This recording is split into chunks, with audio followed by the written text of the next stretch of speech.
अगर सालन में नमक ज़्यादा हो जाए तो कागज़ का टुकड़ा या आटे की टिकिया सालन में डालने से सालन का नमक कम हो जाएगा। अगर खाना पकाते वक्त जहरीली चीज़ का शक हो तो वो चीज़ खाने से निकाल दें और आग में डाल दें। अगर नीले रंग के शोले निकलें तो खाना जहरीला होगा। अगर अचार ख़राब होने का खदशा हो तो उसे बचाने के लिए नींबू का अर्क या सिरके का इस्तेमाल किया जाता है। 1 किलो अचार में 2 खाने के बड़े चमचे नींबू का अर्क या सिरका डालने से अचार ख़राब होने से बच जाता है। अगर सालन थोड़ा सा भी जल जाए तो पूरे सालन में बदबू पड़ जाती है।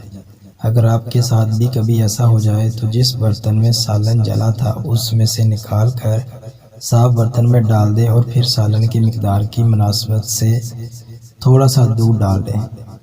तमाम बदबू ख़त्म हो जाएगी। एक प्याले में ठंडा पानी और 1 चाय का चम्मच नींबू का रस मिलाकर आधा घंटा बासी सलाद इसमें डुबो दें, फिर पानी फेंक दें। इस तरह आपका सलाद बासी नहीं रहेगा। आमलेट बनाने के लिए जब अंडे फेंटें तो हर अंडे के लिए 1 चाय का चम्मच दूध मिक्स करने से आमलेट खूब फूला फूला बनता है।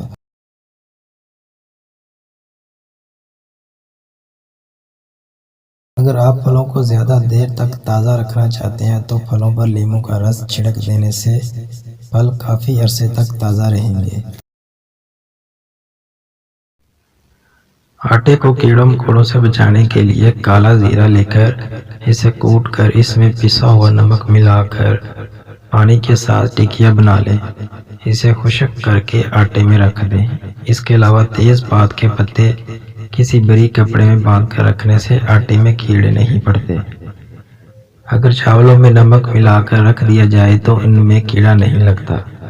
अगर साल भर भी चावल पड़े रहें तो वो पुराने होकर खूब पकते हैं और फूलते भी बहुत अच्छे हैं और चिपकते भी नहीं। 40 किलोग्राम चावलों में 1 किलो नमक काफ़ी होता है। अदरक को महफूज करने के लिए किसी पुराने बर्तन या गमले को रेत से भरकर पानी छिड़क कर दबा दें और अदरक ख़राब नहीं होगा और वक्त ज़रूरत इस्तेमाल किया जा सकता है। अदरक को अगर ज़मीन में दबा दिया जाए तो ये दोबारा उग सकता है और फिर वक्त ज़रूरत इस्तेमाल किया जा सकता है, लेकिन ये तरीका ज़्यादातर मुनासिब नहीं समझा जाता। उम्मीद है आपको ये वीडियो पसंद आई होगी। अगर पसंद आई तो वीडियो लाइक कर दें और चैनल को सब्सक्राइब कर दें।